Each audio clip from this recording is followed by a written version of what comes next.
Pananaw ni Amelia, inayos ko ang suot kong salamin sa aking mata habang tinititigan ang tambak na folder na nasa ibabaw ng aking lamesa.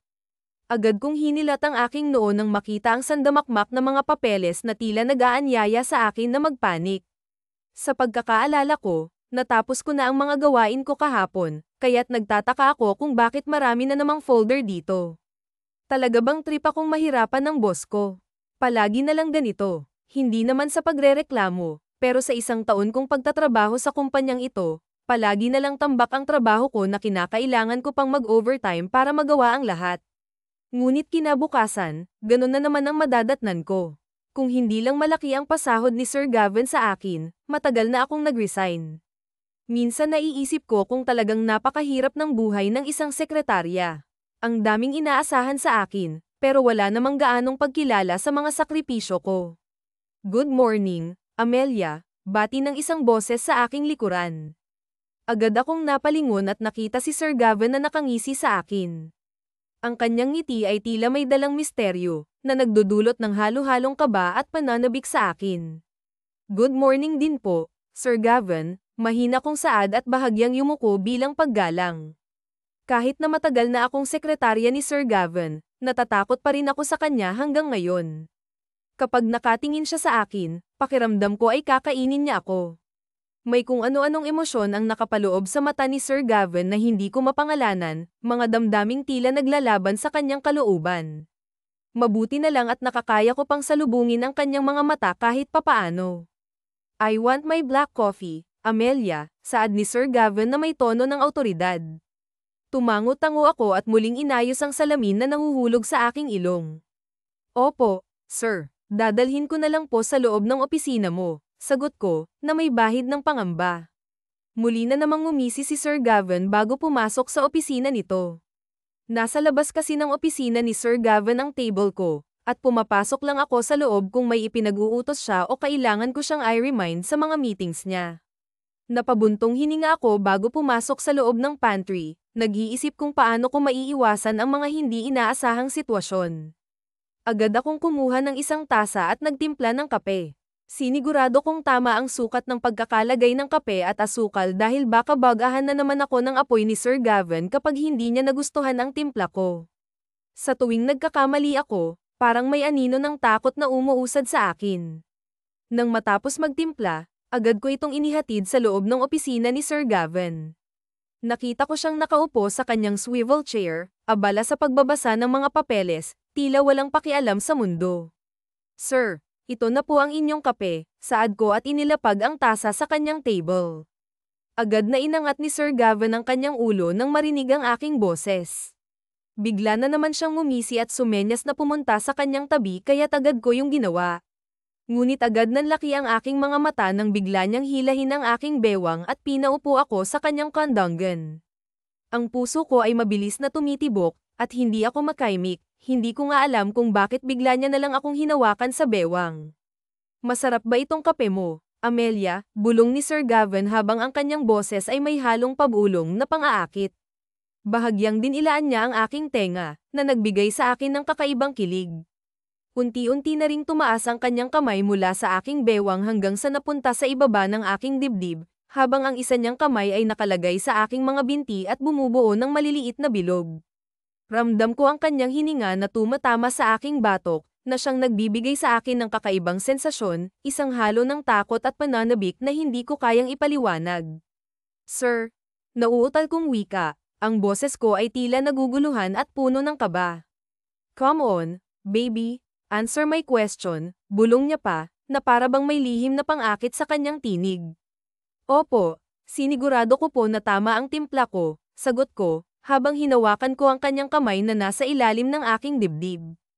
Pinilit kong tanggalin ito, ngunit hinawakan niya lang ang aking kamay, na nagdulot sa akin ng labis na pag-aalala. Sir, ang kamay niyo po, sabi ko, na may halong pagdududa.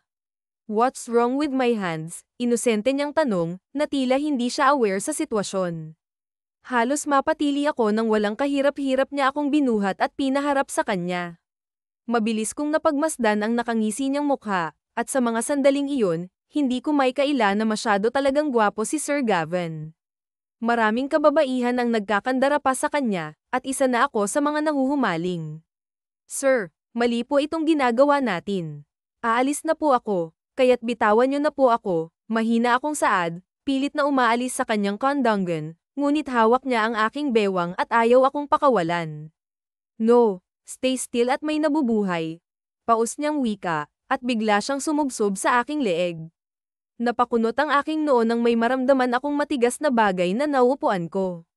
Gumalaw-galaw ako upang malaman kung anong nauupuan ko, ngunit bigla namang umungol si Sir Gavin. Baby, stop that. Mas lalo mo siyang pinasasabik. Sir, huwag mo siyang galitin, pag-alit kong saad sa kanya, na tila naguguluhan sa mga nangyayari. Po, wala naman akong ginagalit, sir, at pwede na po ba akong tumayo? Feeling ko po kasi may nauupuan akong hayop. Gumagalaw po siya, sir, reklamo ko't muling gumalaw, na nagdudulot ng higit pang tensyon sa pagitan namin. Galit na siya sa'yo, baby. You need to pay for what you did, sabi ni Sir Gavin habang nakatitig sa akin, ang mga mata niya ay puno ng misteryo at pagnanasa. Bahagya kong itinagilid ang aking ulo, naguguluhan sa kanyang sinasabi. Pero agad nanlaki ang aking mga mata nang bigla niyang kabijin ang aking batok at hinalikan ng aking labi. Nakapikit si Sir Gavin habang dinadama ang aking labi, ngunit ako'y mulat ang mata, hindi makapaniwala na hinahalikan ako ng boss ko. Ito ang unang halik ko, at hindi ko inaakala na si Sir Gavin pa ang makakakuha. Hindi ko alam kung ilang minutong naging halikan kami, ngunit habang tumatagal, unti-unti kong nasasabayan ang kanyang mga labi.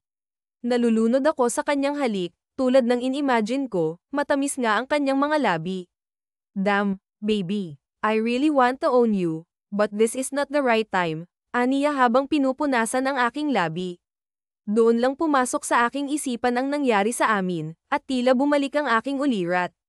Agad akong napatayo, at mabuti na lang ay hindi niya nahawakan ang aking bewang, kaya malaya akong nakaalis sa kanyang kondongan.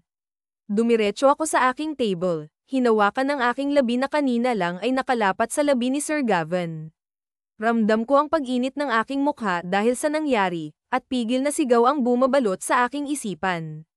Hindi ko alam kung anong nakay ni Sir Gavin at bigla na lang akong hinalikan. Sana lang ay huwag niya nang ulitin iyon, dahil hindi ko na alam kung anong gagawin ko kapag inulit niya pa akong halikan. Pananaw ni Gavin na pangisi ako habang nakahawak sa aking labi, pinagmamasdan si Amelia na palabas ng aking opisina. Noon ko pa gustong tikman ang kanyang labi, ngunit ngayon ko lang nagawa. Masyado kasi siyang maganda sa paningin ko, kaya hindi ko na napigilan ang sarili ko kahit pa itago niya ang sarili niya sa malakit makapal na salamin. Magsuot man siya ng mahahabang damit, hindi pa rin maitatanggi ang gandang taglay niya. Bulag na lang sigurong hindi makakakita ng totoong ganda ni Amelia, at iyon ang ikinakatakot ko. Paano kung maisipan niyang mag-ayos? Paano kung gayahin niya ang mga babaeng nakapaligid sa kanya na halos maghubad na ng damit para lang magpansin sa akin? I like Amelia. Unang kita ko pa lang sa kanya, gusto ko na agad siya, ngunit pinipigilan ko lang ang sarili ko dahil ayokong matakot siya sa akin. Baka hindi na siya lumapit sa akin kapag sinabi ko sa kanya na gusto ko siya, at natatakot ako na baka agawin siya sa akin ng ibang lalaki kapag lumabas na ang tunay niyang ganda. Maswerte lang ako ngayon dahil wala pang nagkakagusto sa kanya bukod sa akin. Subukan lang nilang agawin sa akin si Amelia dahil talagang makapapatay ako. Napailing na lang ako dahil sa mga iniisip ko. Hindi ko naman papayagan na makawala pa sa akin si Amelia. Kahit hindi pa ako umaamin sa kanya, itinatak ko na sa sarili ko na akin na siya, at hindi na pwedeng magbago yun.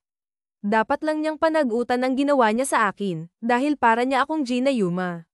Sir, may meeting po kayo, tinig ng isang babae. Inangat ko ang aking mukha at nakita ko si Amelia na inaayos ang kanyang salamin. Napangisi ako at pinatay ang computer. Inayos ko rin ang suit ko at agad na hinawakan ang kanyang kamay. Sir, pwede naman po tayong maglakad nang hindi mo hinahawakan ang aking kamay. Baka po kasi makita tayo ng mga empleyado nyo at husgahan na naman ako, bulong niya. What do you mean? Tanong ko at hinarap siya. Palagi po kasi nila akong sinasabihang malandi dahil akong sekretarya at personal assistant mo. Normal lang naman po na palagi mo akong kasama dahil parte yun ng trabaho ko, ngunit masyadong makikitid ang kanilang mga utak dahil binibigyan nila ng ibang kahulugan ang trabaho ko, mahaba niyang paliwanag. Agad na uminit ang aking ulo dahil sa sinabi ni Amelia. Hindi ko inaakala na kakaiba pala ang ugali ng iba kong empleyado. Maayos naman ang trato ko sa kanila, kaya wala silang karapatan na insultuhan si Amelia. Sinong nambubuli sa'yo rito sa kumpanya ko? Tanong ko. Sir? Natatakot niyang tanong. Huwag mo nang ulitin sa akin ang tanong ko, Amelia. Narinig mo ako, kaya sumagot ka sa akin, naiinis kong sagot. Huwag na po sir, baka mas lalo lang gamulo kapag nalaman nila na nagsumbong ako sa inyo, nakayuko niyang saad. Bamantong hininga ako bago hawakan ng kanyang baba at inangat ang mukha nito. Baby, walang pwedeng manakit sa'yo kahit na sino pa yan. Damn, kung alam ko lang na ganito palang nangyayari sa'yo, baka araw-araw akong nagtatanggal ng empleyado. Kung ayaw mong sabihin sa akin, ako na lang ang gagawa ng paraan para malaman ko. Pagkatapos kong sabihin yun, pinatakan ko ng 2 beses na halik ang kanyang labi. Tulad ng una kong hinalikan siya, nakatulala lang siya sa akin na para bang ayaw niyang maniwala, kaya't mahina akong natawa, kahit ako'y nagugulat sa mga ginagawa ko. Pero hindi ko na talaga kayang pigilan. Let's go, malambing kong sabi at hinayla ang kanyang pulsuhan. Tumango naman siya at nagpatianod na sa akin. Habang nasa elevator kaming dalawa, unti-unting bumababa ang aking kamay. Napangiti na naman ako nang magkahugpong ang kamay naming dalawa. Wala akong narinig na reklamo, kaya't nasisiguro ko na ayos lang sa kanya na magkahawak kamay kami.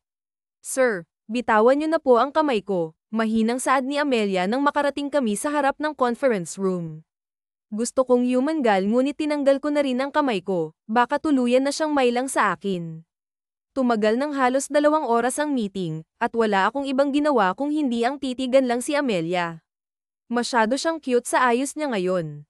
Naka-ponytail ang buhok niya habang pilit niyang inaayos ang bangs niya. Namalayan ko na lang na tapos na pala ang meeting nang inayos na nila ang kanilang mga papeles at nagpaalam sa akin. Kami na lang dalawa ni Amelia ang naiwan dito, kaya napangisi ako. Tumayo si Amelia at humarap sa akin. Sir, tara na po. Marami pa po kayong mga papeles na pipirmahan. May mga aayusin din po akong files sa table ko. Mahinahon niyang wika. Ayoko, bulalas ko na parang bata. Po, pero kailangan na po nating bumalik sa opisina, sir. Hindi rin po kayo nakikinig kanina sa meeting. May problema po ba kayo ngayon? Tanong niya. Ikaw ang problema ko, Amelia, sagot ko at biglang hinayla ang kanyang bewang, kaya't napaupo siya sa aking kondongan. Po, papaanong naging ako, sir? Wala naman po akong ginagawa sa inyo. Ikaw nga po itong may atraso sa akin. Kanina nyo pa ako hinihila, hindi naman ako manika. Tapos halik ka pa ng halik. Hindi naman po ako kasama sa mga babae nyo, sagot niya. Baby, kung alam mo lang, kasalanan mo ang lahat. Masyado kang maganda kaya't hindi ako makapag-focus sa meeting ko kanina, nakangisi kong sagot. Sir, gusto nyo bang samahan ko na kayong magpatingin ng salamin? Mukhang malabo na po kasi yung mata nyo. Hindi mo ba nakikita pangit ako kahit ano yung sinasabi mo na maganda ako? Naiinis niyang tanong. Kahit anong tago mo, Ryan, sa mukha mo, para sa akin maganda ka pa rin. Why don't you try to pull out my eyes and use it nang makita mo kung gaano ako nagagandahan sa'yo, biro ko. Bolero ka pa sir, no. Hindi po yan tatalab sa akin, masungit niyang wika at inirapan ako. Aba, tumatapang ang baby ko ah. Nang hihiram na sa akin, tatawa-tawa kong sambit. Tigilan niyo na nga po ako, sir. Hindi naman po ako sanggol, aniya at umalis ng pagkakaupo sa akin. Tara na po, puro kalandian sa akin Tambak pa ang trabaho natin. Napailing na lang ako dahil sa kanyang sinabi. May tinatago rin palang kasungitan ang baby ko, at imbes na makipagtalo, dumiretso na kaming dalawa sa opisina ko. Amelia's point of view hindi ko na talaga maintindihan ang boss ko. Simula nang halikan niya ako palagi niya na lang akong nilalandi. Mas nagiging maharat na ito sa akin at kadalasan hindi na nagagawang trabaho dahil palagi ako nitong ginugulo. Ayaw ko mang aminin ngunit naaapektuhan na ako sa ginagawa nito sa akin. Unti-unti na rin akong nahuhulog sa kanya dahil sa ginagawa niya sa akin. Sir, ano ba? Wala po ba kayong trabaho sa opisina nyo? Ginugulo mo na naman ako dito sa table ko. Hindi mo ba nakikita itong tambak na pinapagawa mo sa akin? Naiinis kong sabi dahil hindi ko na talaga matagalan ang kakulaitan niya. Baby, Ilang beses ko bang dapat sabihin sa'yo na dapat ilipat mo na ang table mo sa loob ng mismong opisina ko para naman nakikita na kita roon? Mas gaganahan akong magtrabaho kapag nakikita kita, pangulit niya. At ilang beses ko rin bang dapat sabihin sa inyo na tigilan nyo na ang kaitatawag sa akin ng baby dahil hindi naman ako sanggol. Isa pa, ayoko pong nasa loob ng opisina nyong ang table ko. Sagot ko at ipinagpatuloy ang ginagawang pag-aayos sa mga papeles. Bakit? Ayaw mo ba akong makasama? Nakangusong tanong ni Sir Gavin. Magagalit ka po ba kapag sinabi kong oo? Sagot ko. What? So talagang ayaw mo nga akong makasama? Ang gwapo ko kaya, baby, saad ni Sir Gavin. Nilalandi mo po kasi ako, sir. Sa tingin mo po ba may matatapos tayong trabaho kung lalandiin mo lang ako buong maghapon? Sarkastiko kong tanong. Meron. Pwede tayong makabuo ng baby kung gusto mo. Maloko niyang sagot kaya naman sinaman ko siya ng tingin. Joke lang. O sige na, ipagpatuloy mo na yung ginagawa mo. Marian, bukas pumunta ka sa kondo ko ah. Po, Sunday po bukas kaya't day off ko yun sir. Natataranta kong saad. Baby, ang dumi na kasi ng kondo ko kaya kailangan na ng linis, sagot niya't bigla akong iniwan. Naiinis kong binalingan ng tingin ang mga papeles na aking nasa harapan. Ginagawa na naman ako palagi na lang talagang inaabala ni Sir Gavin ang pahinga ko, at hindi ko naman siya pwedeng tanggihan dahil pati day off ko binibigyan niya ng sahod. Kinabukasan ay maaga akong nagising upang dumiretso sa condo unit ni Sir Gavin. Malapit lang naman ang condo niya sa apartment na nirerentahan ko kaya't naglakad na lang ako. Agad akong nakapasok sa building dahil kilala na ako rito. May hawak din akong susi ng condo ni Sir Gavin kaya't hindi ko na kailangan pang kumatok. Nang makarating sa loob ng kondo ay nagsalang muna ako ng sinaing dahil paniguradong hindi pa rin siya gising. Nagsimula na rin akong mag-vacuum sa harapan. Habang may hawak na baso, ngumiti sa akin si Sir Gavin at umiinom ng tubig. Ang natirang tubig sa baso ay isinaboy nito sa sarili. Sir, nauutal kong wika. Why? What's wrong? Inosente nitong tanong sa akin. Magbihis ka nga po, sir. Alam mo namang darating ako rito ngayon sa kondo mo. Ngayon mo pa talaga naisip ang huwag magsuot ng kahit na anong damit, tilak ko. Tinakpan ko pareho ang mata ko. Rinig ko ang mahina niyang pagtawa. Gusto ko siyang batukan dahil nagawa niya pa talagang tumawa matapos kong makita ang kanyang alaga. Naramdaman ko na lang din ang biglang paghawak nito sa aking kamay at pilit iyong tinatanggal sa mata ko, ngunit mariin na nakapikit ang aking mga mata. Baby, come on. Makikita mo rin naman to sa future kaya't hindi mo na dapat takpan yang mata mo, utos nito sa akin. Sir, tigilan mo nga po ako. Umalis ka sa harapan ko at baka pisilin ko yang ahas mo. Maampas ko yang pagmumukha mo, sigaw ko. Ayaw mo ba talagang makita, baby, maloko nitong saad. Natulos ako sa aking kinatatayuan nang mas lalo siyang lumapit sa akin, at naramdaman ko na lang na ikinikiskis niya ang ahas niya sa aking legs. Sir, ano ba? Puputulan ko na yang ahas mo, naiinis kong wika. Fine. Galit ka naman agad sa akin, Anya. At naramdaman ko na lang ang labi niya sa labi ko. Good morning kiss ko muna, baby. Nang maramdaman ko na wala na siya sa aking harap ay iminulat ko na ang aking mga mata. Dumiretso na lang ako sa kusina para magluto ng umagan niya. Habang nagluluto ng hotdog ay bigla ko na lang naramdaman ang mga brasong biglang pumulupot sa aking bewang. Baby, anong niluluto mo? Bulong nito sa akin. Hotdog, simpleng sagot ko. Bakit mo pa kailangang magluto ng hotdog kung meron naman akong hotdog? Ayaw mo bang tikman? Biro niya. Gusto mo hubang iprito ko ang hotdog na sinasabi mo? Sarkastiko kong tanong. Ang brutal mo naman, bulong niya't hindi ko na lang pinansin. Gavin's point of view, natawa ako nang makitang naiinis na mukha ni Amelia. Halatang kanina pa ito naiinis sa akin at para bang gusto na akong sakalin. Gusto ko lang namang makita ang naiinis niyang mukha dahil sobrang cute niya. Gusto ko na nga siyang aibas at hindi ko maiwasan na magsabi ng mga pilyong bagay. Kasalanan naman niya yon masyado siyang maganda sa aking paningin kaya't nilalandi ko siya. Sir, hindi ka po mabubusog ng pagkain kung patuloy mo akong tititigan, saad niya sa akin. Tama ka. Hindi nga ako mabubusog kung tititigan lang kita, pero ikaw mismo ang gusto kong kainin. Pwede ba? Biro ko't itinaas baba ang kilay. Kailan ka pa naging cannibal? Tanong niya kaya't napanguso na lang ako. Kailan ka kaya kikiligin sa mga banat ko? Naiinis kong tanong. Kung banatan kaya kita riyan. Kumain ka na nga lang po, sir. Baka gutom lang yan kaya kung ano-ano nang sinasabi mo sa akin, saad niya. Ayaw mo bang nilalandi kita? Tanong ko. Ayoko. Gusto na nga po kitang hampasin ng kawali kanina sagot nito. Amelia, sigaw ko. Birot totoo yun. Sir, hindi ko nga po alam kung bakit bigla ka na lang naging ganyan sa akin. Hindi mo naman nga po ako pinapansin noon at madalas sa Sanjiten, tapos ngayon bigla mo na lang akong nilalandi. Abay nakakapagtaka na po talaga yan, sir. Sa tingin ko kailangan ko nang tumawag ng albularyo dahil baka kung anong masamang espiritu ang sumapi sa iyo. Yun ay kung ayos lang naman po sa'yo, Anya. Napailing na lang ako dahil sa sinabi ni Amelia. Hindi ko inaakala na may kadaldalan din pala siyang tinataglay. Akala ko tahimik lang siya ngunit ngayon unti-unti ko na siyang nakikilala. Kailangan ko lang pala siyang landiin para lumabas ang iba pa niyang ugali. Hindi ako sinapian ng kahit na anong espiritu, kung ano-ano na lang ang pumapasok dyan sa malikot mong isip. May sasabihin nga pala ako sa'yo, saad ko't biglang sumeryoso. Ano po yun, sir? Tataasan mo po ba ang sahod ko? Biro niya. Gusto mo ba? Tanong ko pabalik. Joke lang yun, sir.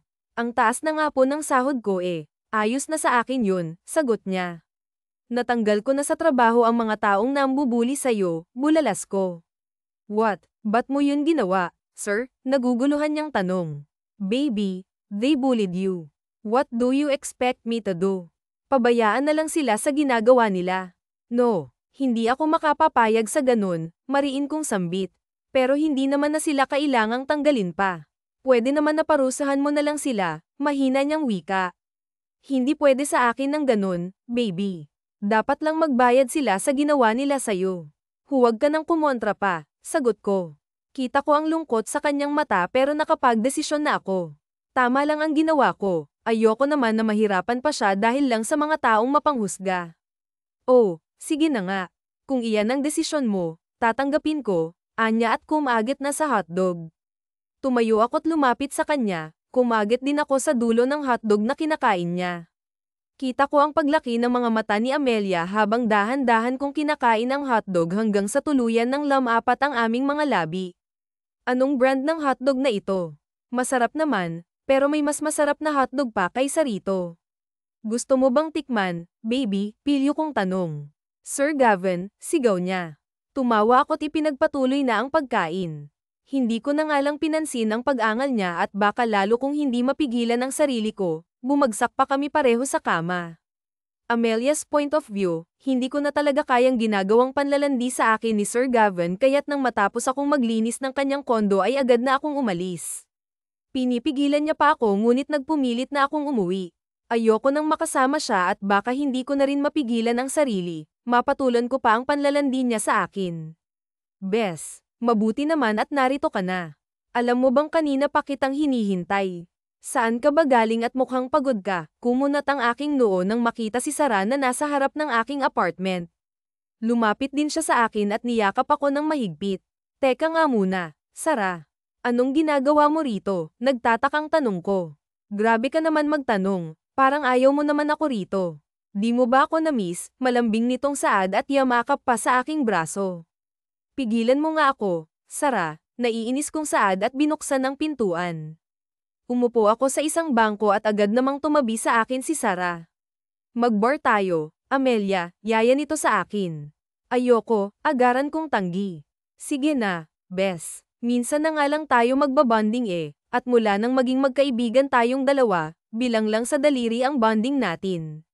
Pumayag ka nang mag-bar tayo, pangungulit ni Sarah. Hindi ba pwedeng dito na lang tayo magbonding, Sarah? Ano ba kasing makukuha mo kung sa bar ka magpupunta? Tanong ko. Boring dito, bes. So sa bar pwede tayong makakilala ng maraming kaibigan. Malay mo sa bar mo pa pala makita ang lalaking magpapatibok ng malamig mong puso, pagpapaliwanag ni Sarah. Kadiri ka naman, Sarah. Hindi mo ba nakikita ang itsura ko? Kapag pumunta tayo sa bar ay walang makikipagbigyan sa akin dahil sa itsura ko, pagdadahilan ko.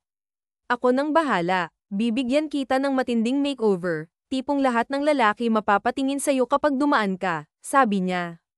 Bahala ka nga riyan, Sara, sambit ko. Pumapayag ka na ba? Tanong niya at nagpapapi pa talaga sa akin. Oo na, Sara, tigilan mo na rin yung kaganyan mo. Mukha kang asong napabayan, pangasar ko. Amelia, sigaw niya. Tumawa na lang ako bago pumasok sa loob ng kwarto. Nagbat lang muna ako at nang matapos ay nagulat ako nang makita si Sara na siyang nakaupo sa aking kama habang pinagmamasdan. Anong ginagawa mo rito sa kwarto ko? Dapat sa sala mo na lang ako hinintay, sabi ko habang nagpupunas ng buhok. Ayoko. Alam ko na ang isusuot mo kaya ngayon palang uunahan na kita. Ito ang isusuot mo, Bes, anya at itinaas ang isang red tube dress na nasa kama. Ano? Hindi ko susuotin yan, Sara. Hindi mo ba nakikita? Konting tuwad ko lang dyan makikita na kaagad ang hindi dapat makita.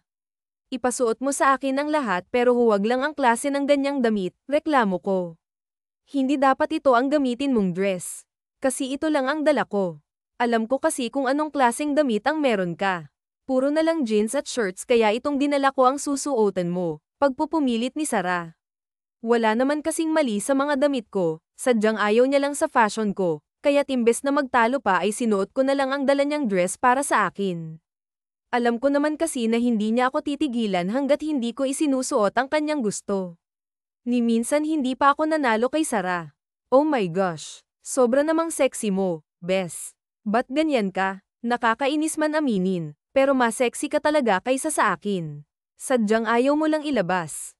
Pumarito ka na't lalagyan kita ng makeup, anya nang makita akong lumabas mula sa CR. Ano ba't kailangan pa ng makeup? Di ba pwedeng ganito na lang ako? Naiinis kong tanong. Gaga, syempre kailangan yun. Paano ka makakabingwit ng mayaman kung wala kang makeup? Mata rin niyang sagot. Napakamot na lang ako sa aking pisngi bago nilapitan si Sara.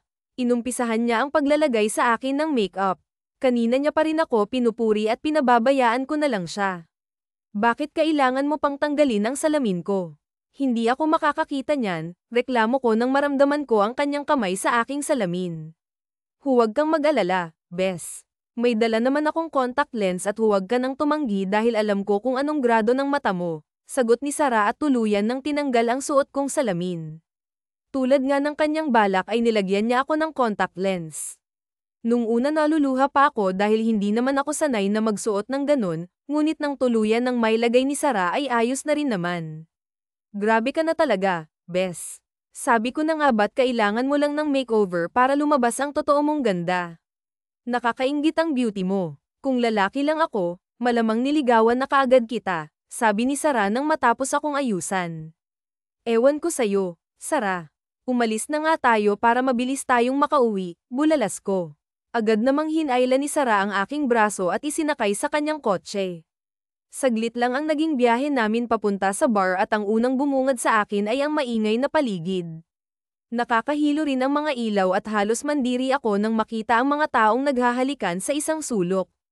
Kulang na nga lang ay magdugyugan na sila doon. Mag-enjoy tayo ngayong gabi, sigaw ni Sara at nagsimula ng sumayaw. Sara, umuwi ka agad tayo paalala ko.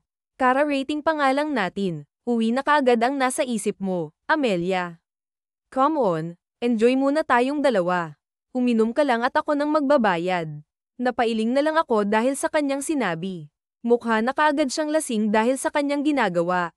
Nagpa siya akong umupo muna sa isang table at nag-order ng drinks. Sa totoo lang, gusto ko na kaagad umuwi. Hindi kasi ako sanay sa ganitong klase ng lugar. First time ko ito to be exact at hindi ko alam kung anong mangyayari sa akin kapag nalasing ako. Panigurado naman kasi na hindi kami uuwi ni Sara hanggat hindi pa siya nalalasing. Kilala ko na ang kaibigan ko, mataas ang alcohol tolerance kaya't malamang baka matagalan pa kami sa pag-uwi. May trabaho pa man din ako bukas.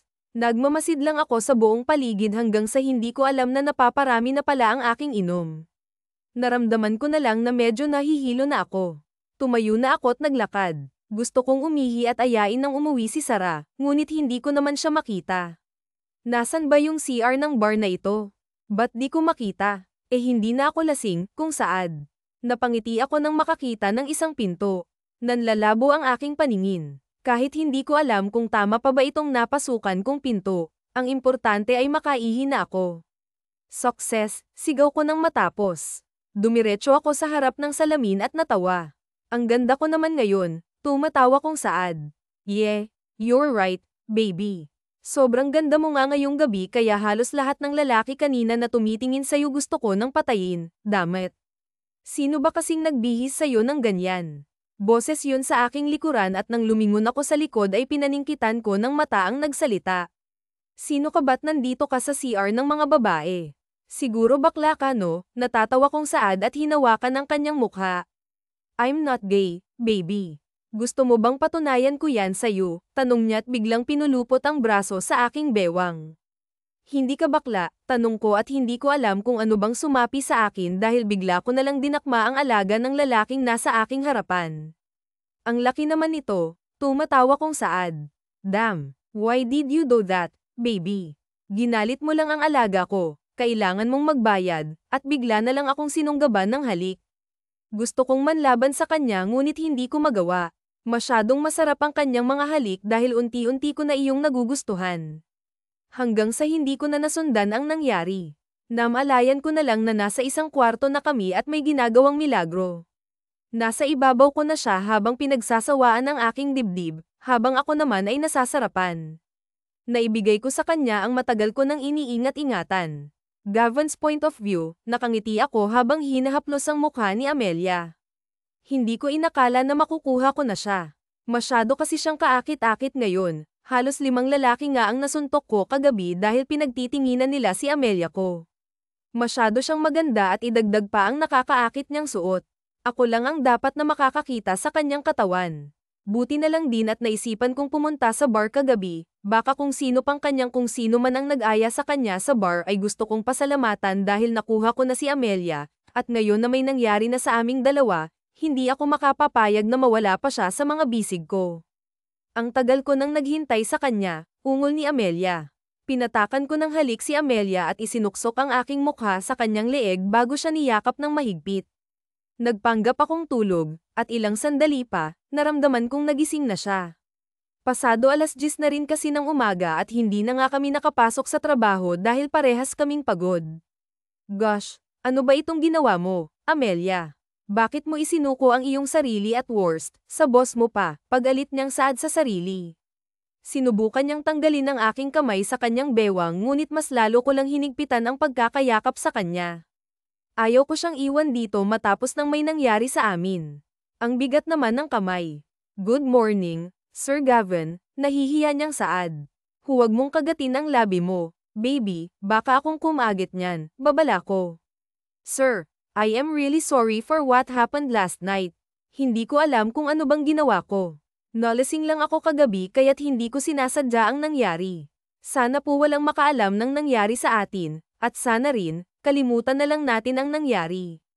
Alam ko na nandidiri ka sa akin kasi sino ba naman ako? Isa lang akong manang tapos nakipagtalik ka pa sa isang katulad ko. Please, sir, kalimutan na lang po natin ang nangyari, pagmamakaawa niya. No, sigaw ko. Last night was the best night ever, at gusto mong kalimutan ang nangyari sa atin. Hindi ako makapapayag sa gusto mo, Amelia. You don't have to worry dahil pananagutan naman kita, hindi kita tatakbuhan, saad ko. Pero wala naman pong mabubuo na sanggol sa tiyan ko. Hindi ba nagsuot ka naman po ng kondom? Hindi ba, aniya, ngunit ngumisi lang ako at pinatakan siya ng halik sa labi. As far as I know, wala akong suot na kondom kagabi nang may nangyari sa atin, saad ko. E di iinom na lang ako ng pills, pagdadahilan niya. No, hindi ka pwedeng uminom ng pills. Nagpapakahirap na lumangoy ang mga cells ko papunta sa egg cell mo tapos kokontrahin mo lang sila. Hindi ako makapapayag sa gusto mong mangyari, Amelia, kaya't sa ayaw at sa gusto mo, titira ka na kasama ako, paliwanag ko. Ngumisi ako nang makita ang gulat niyang reaksyon. Isang beses ko pa siyang hinalikan at tumayo na ako para pulutin ang mga damit naming nagkalat sa sahig.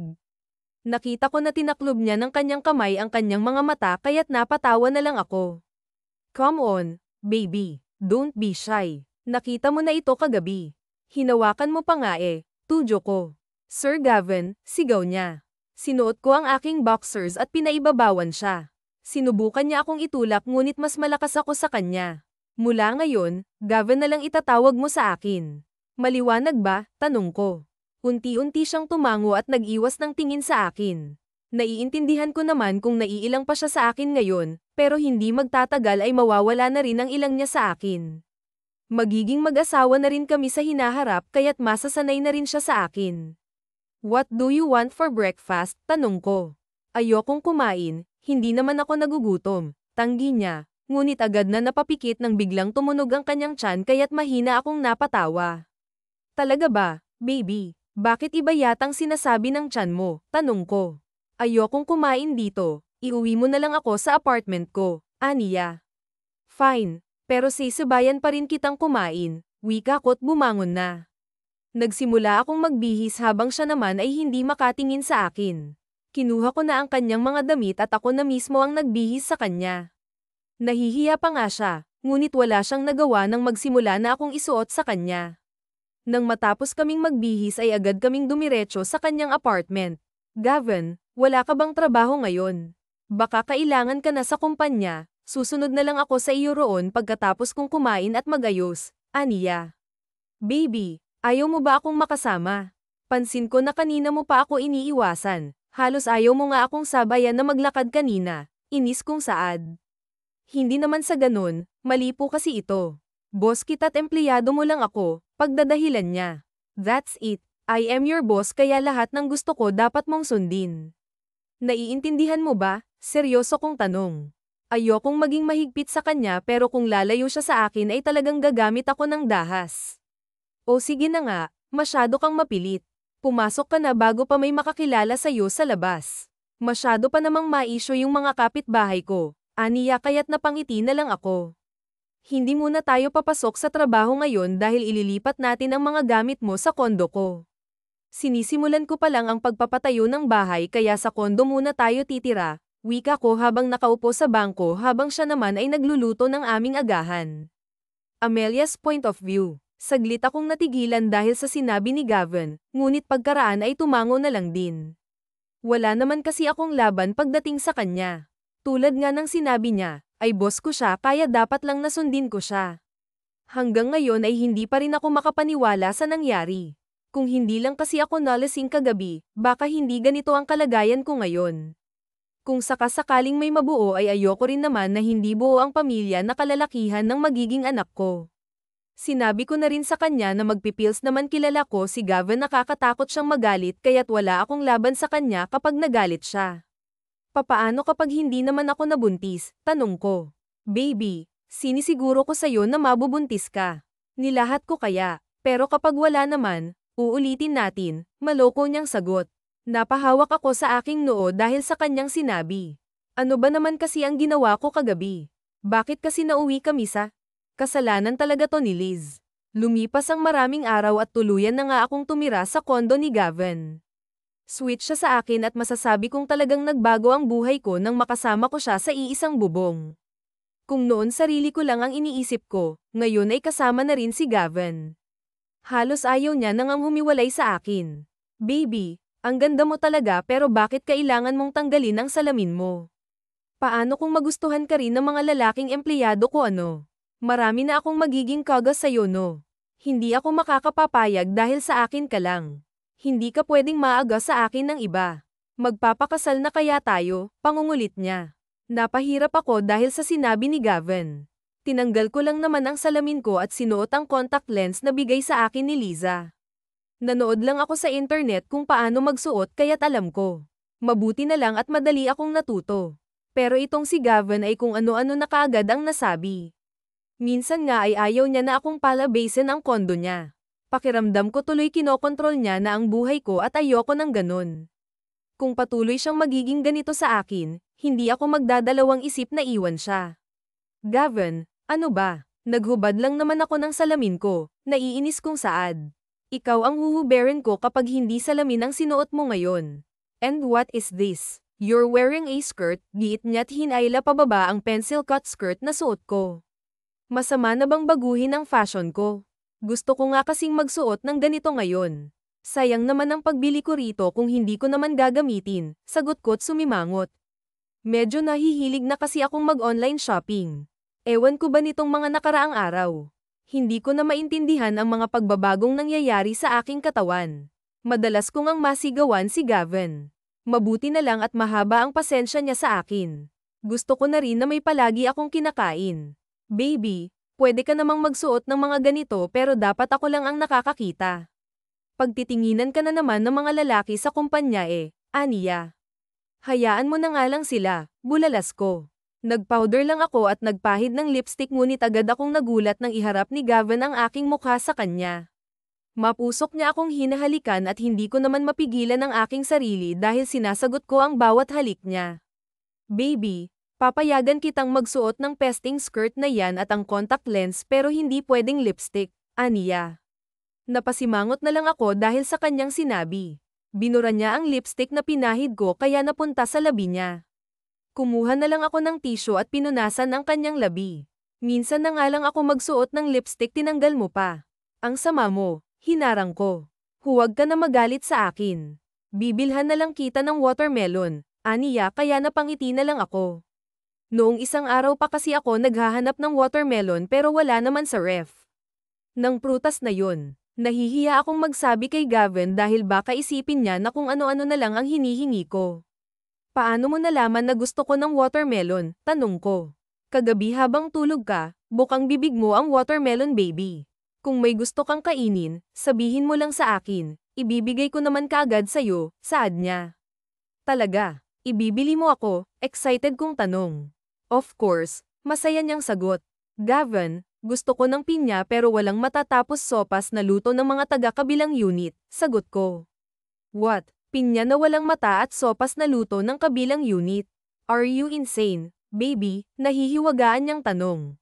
Hindi ko alam ngunit kusang tumulo ang mga luha ko. Halata kasi na ayaw niya akong pagbigyan kaya ganyan ang sinasabi niya sa akin. Bakit ayaw mo ba? Akala ko ba sabihin ko lang sa lahat ng gusto kong kainin? Bakit ngayon ganyan ang mukha mo? Siguro ay hindi mo ako susundin ano? I hate you, Gavin, sigaw ko. Oh hell. Come on, baby calm down. Ibibigay ko sa'yo, but for now, kailangan na muna nating pumunta sa kumpanya. Baka matambakan na naman tayo ng trabaho, aniya kaya agad akong napangiti. Yehehey, thank you so much, Gwyn, sigaw ko't hinalikan siya sa kanyang pisngi. Kita ko ang pagpula ng kanyang mukha dahil sa aking ginawa, ngunit wala akong pakialam. Masaya ako dahil makakain ko na rin ng mga pagkain na matagal ko nang inaasam-asam. Matagal na segundo bago tuluyang nakabawi si Gavin. Agad niya na akong hinayla at dumiretso kami sa kumpanya. Pinagtitinginan kami ng mga empleyado. First time kasi nila akong makita na walang suot na salamin at idagdag mo pa na nakahawak ako sa braso ni Gavin. Alam kong naguguluhan sila sa ginawa ko. Maging ako rin naman. Kung noon ay halos 2 metro ang layo ko kay Gavin kapag naglalakad kami, ngayon naman ay para akong isang linta na nakahawak sa kanyang braso kung makakapit. Hindi ko na talaga alam kung ano bang nangyayari sa akin.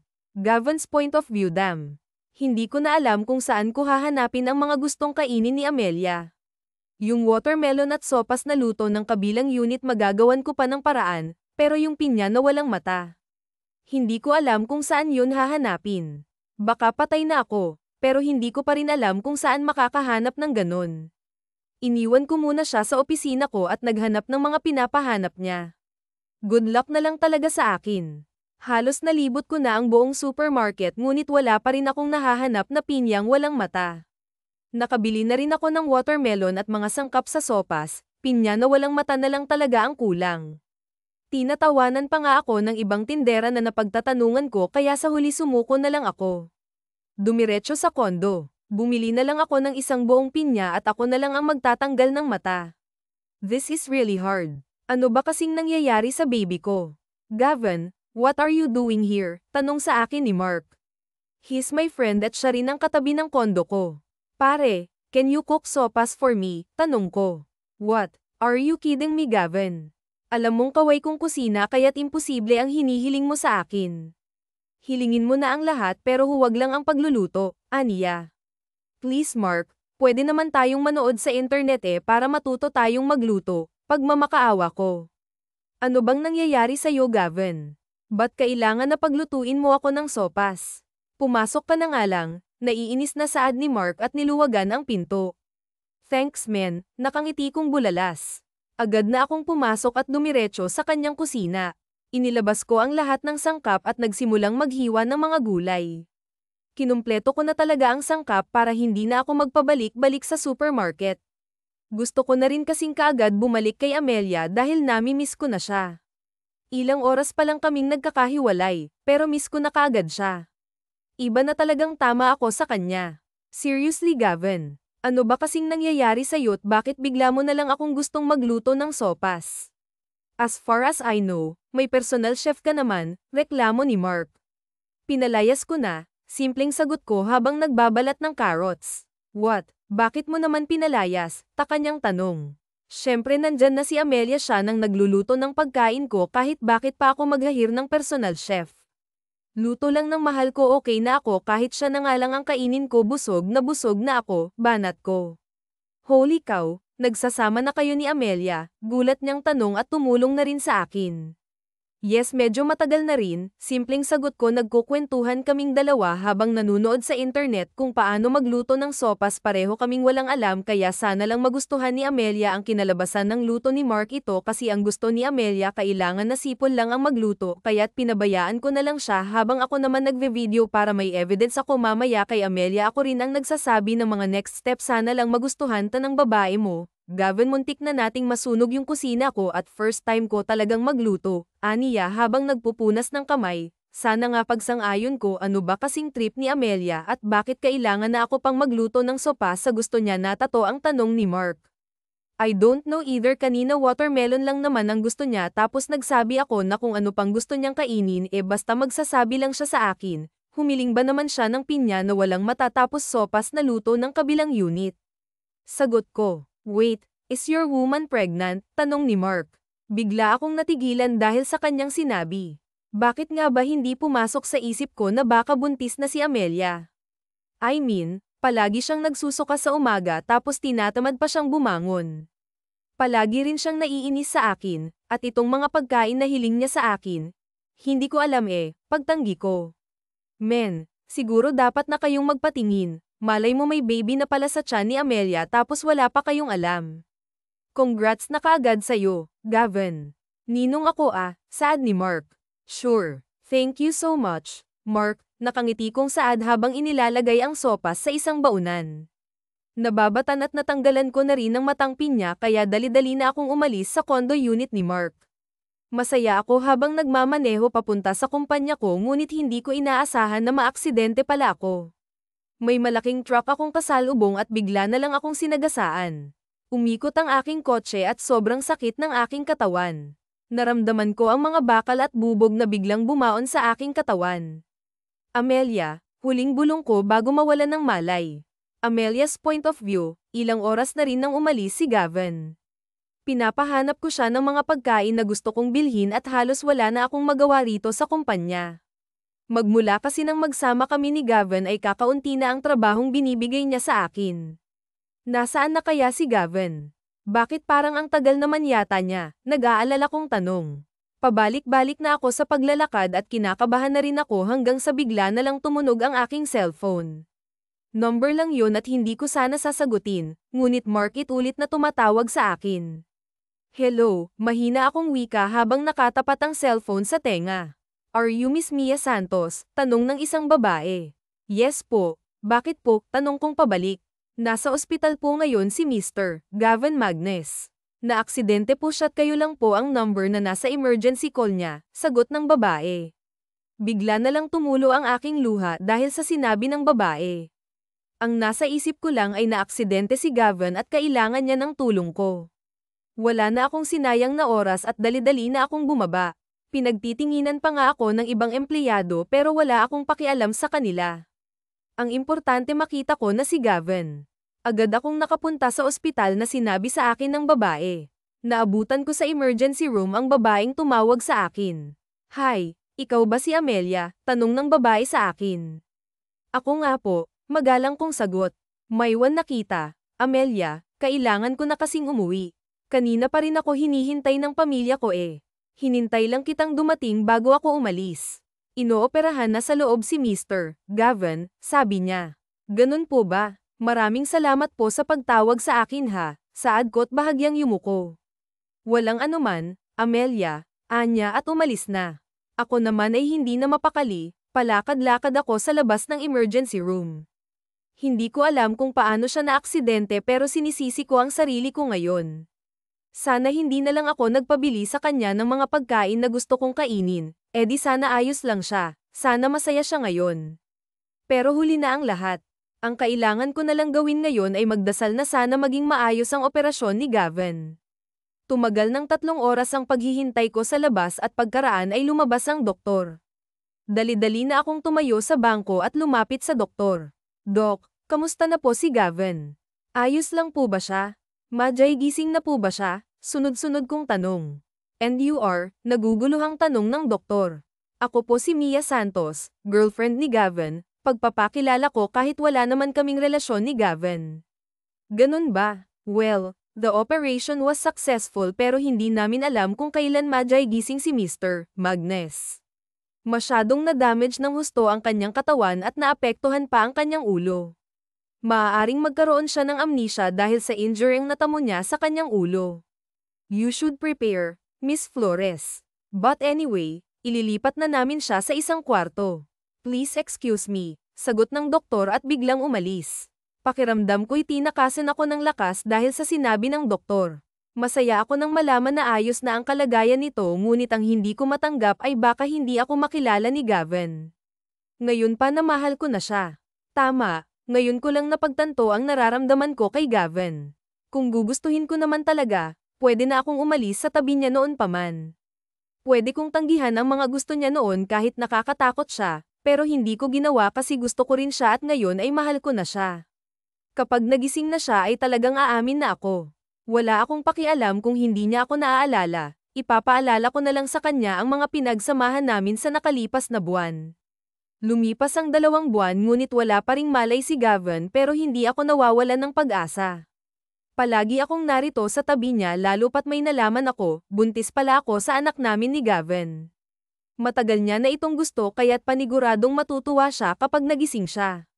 Si Mark, ang kaibigan ni Gavin na nasa kabilang unit lang, ang tumutulong sa akin sa pagpapatakbo ng kumpanya. Mabuti na nga lang at tinutulungan niya ako dahil kung hindi baka tuluyan ng bumagsak ang kumpanyang pinaghirapan ni Gavin. Gavin, gumising ka na riyan. Hindi ba sumasakit ang likod mo? 2 buwan ka nang nakahiga sa kama. Naghilom na nga ang iba mong sugat pero wala ka pa ring malay. Baka lumaki na itong tiyan ko tapos hindi ka pa rin nagigising. Namimiss na kita, Gavin. Kailan mo ba kasi imumulat yung mga mata mo? Saad ko habang nakahawak sa kamay ni Gavin. Sumaglit lang ako kanina sa kumpanya ngunit agad din akong bumalik sa hospital para bantayan si Gavin. Tumayo ako at umupo sa tabi ni Gavin. Kinuha ko ang kanyang kamay at inilagay sa aking tiyan na may konting umbok. Magiging tatay ka na. Hinihintay ka na namin ng anak mo kaya sana lang gumising ka na, pakikiusap ko. Hinalikan ko sa noo si Gavin at muling naupo. Yumuko ako at Mark ulit na nagdasal hanggang sa maramdaman ko ang paggalaw ng kamay ni Gavin. Nung una, akala ko imahinasyon ko lang ngunit nang maglaon ay muling gumalaw ang kanyang mga kamay. Inangat ko ang aking paningin at doon nakita na gising na si Gavin. Gavin, gising ka na. Salamat at gising ka na, masaya kong sigaw habang hawak ang kanyang kamay. Ngunit agad na kumunat ang aking noo nang tignan lang ako ni Gavin, biglang nagsalubong ang kanyang kilay at inagaw sa akin ang kanyang kamay na hawak ko. Gavin, naguguluhan kong tanong. Who are you? Tanong niya. Pakiramdam ko'y biglang gumuho ang aking mundo dahil sa simpleng pagtatanong ni Gavin. Mukhang ito na ang sinasabi ng doktor. Ako si Mia Santos. Hindi mo ba ako naaalala? Naiiyak kong tanong. Tatanungin ba kita kung kilala kita?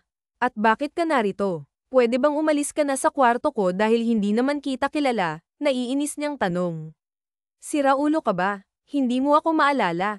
Ako lang naman ang secretary, personal assistant mo ng 1 taon. Oh wait, there's more.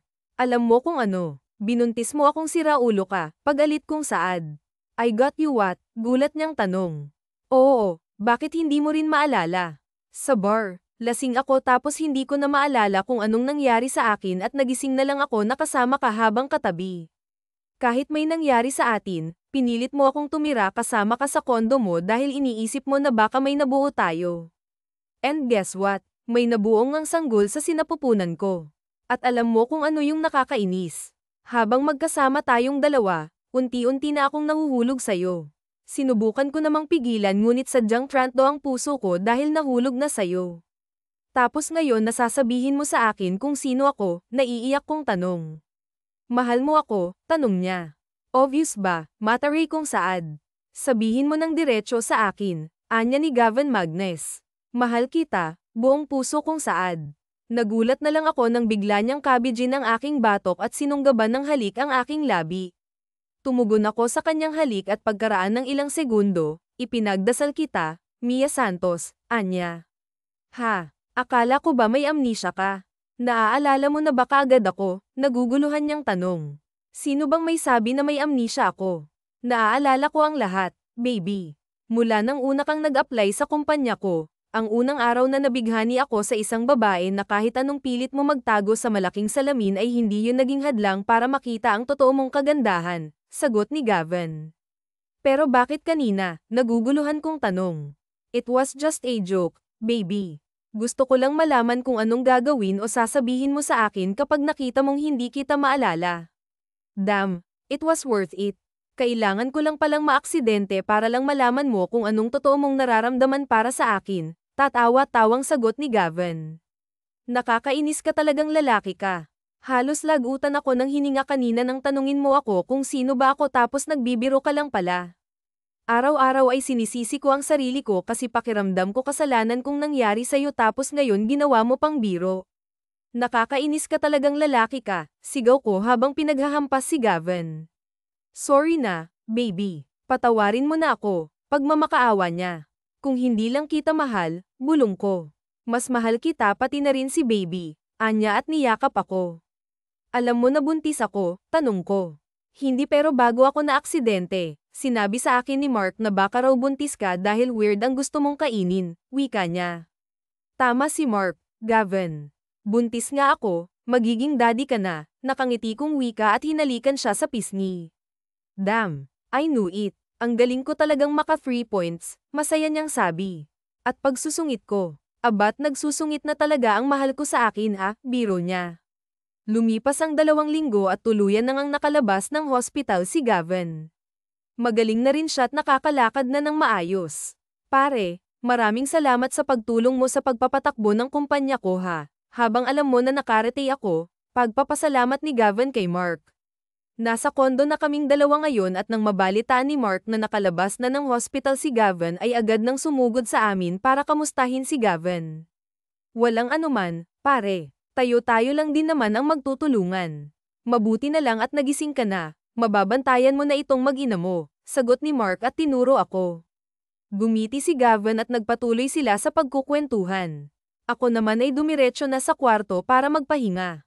Ilang oras lang din at pumasok na si Gavin sa kwarto. Tumabi siya sa akin at yamakap habang ako'y patuloy lang sa pagbabasa ng libro. Baby, matulog na tayo, aya ni Gavin. Mauna ka na, Gavin. Tatapusin ko lang ang binabasa ko, kinikilig na kasi ako sabi ko. Baby, masama sa buntis ang nagpupuyat kaya't matulog na tayo, inis niyang wika. Mauna ka na nga, pag-alit kong saad. Nagulat na lang ako nang biglang nawala ang librong hawak ko, kinuha pala ni Gavin. Inayos niya ang pagkakahiga ko at bigla akong niyakap. Good night, Amelia. I love you, bulong niya. Napailing na lang ako dahil sa ginawa ni Gavin ngunit agad din naman na yamakap sa kanya. Good night, Gavin. I love you too. Naging masaya ang pagsasama naming dalawa ni Gavin, kung minsan nagkakatampuhan dahil sa maliliit na bagay ngunit agad din namang nagkakabati. Takot kasi siya sa akin kahit na akong may kasalanan ay siya pa rin ang unang humihingi ng tawad. Saan ba kasi tayo pupunta, Gavin? Tanong ko. May suot akong blindfold at hindi ko naman alam kung anong pakana ni Gavin. Palagi niya na lang kasi akong sinusurpresa. Basta, chill ka lang dyan, baby. Tiyak na magugustuhan mo ito, bulong niya sa akin. Hindi nagtagal ay tumigil na kami at ilang sandali pa ay tinanggal niya ang suot kong blindfold. Napanganga ako dahil sa aking nakikita. Hindi ko alam kung nasan kami ngunit punong-puno ng tulips na bulaklak ang nakikita ko. And tulip is my favorite flower, lalo na ang white tulips. Ngunit mas nagulat ako nang makita ko siyang nakaluhod habang may hawak na box ng singsing. Baby, tulad ng sinabi ko sa'yo nung nasa hospital ako, unang kita ko pa lang sa'yo, nabighani na ako kaya agad kitang tinanggap sa kumpanya ko. Araw-araw ay dinadamihan ko talaga ang trabaho mo para mag-overtime ka kasi gusto pa kitang makita at makasama ng matagal. Alam kong inis ka na sa akin pero wala kasi akong maisip na ibang paraan para mas makasama pa kita. Habang tumatagal na magkasama tayong dalawa ay mas lalo lang akong nahuhulog sa'yo. Wife material ka na kasi tapos natatagalan mo pa ang ugali ko. Amelia, hindi mo lang alam kung gaano ako kasaya nang may nangyari sa ating dalawa. Agad kong ginrab ang opportunity na iyon para maging akin ka na, at hindi naman ako nagkamali kasi agad kang sumama sa akin. Nagsama tayong dalawa at doon kita lubos na nakilala. Nasabi ko na lang sa sarili ko na nasa tamang babae na ako. Alam ko na kung minsan ay nahihigpitan ka na sa akin, pero ginagawa ko lang naman yun kasi ayokong mawala ka sa akin. Mahal at hindi ako makakapayag na mawala ka sa akin ang tagal-tagal kang hinintay, at ngayon nais kitang tanungin, Amelia, handa ka bang manatili sa tabi ko? Gusto mo bang makasama ako habang buhay? Will you marry me, Amelia, Anya? Tumutulo na ang luha ko at unti-unti akong tumayo. Yes, I will marry you, Gavin. Gumiti siya't isinuot sa akin ang singsing. Hinalikan niya muna ang aking kamay bago siya tumayo't hinalikan ako sa labi. Thank you so much, Amelia. I love you baby, sabi niya. I love you too, Gavin, sagot ko't hinalikan siya sa labi. Hindi rito nagtatapos ang istorya naming dalawa ni Gavin. Nagsisimula pa lang kami at sa susunod na kabanata ng aming buhay ay may mga problema pang darating sa buhay namin. Ngunit alam ko na malalampasan ko ang lahat ng iyon dahil kasama ko si Gavin. Siya ang lakas ko at ang magiging baby namin. Mahal na mahal ko silang dalawa, Waka.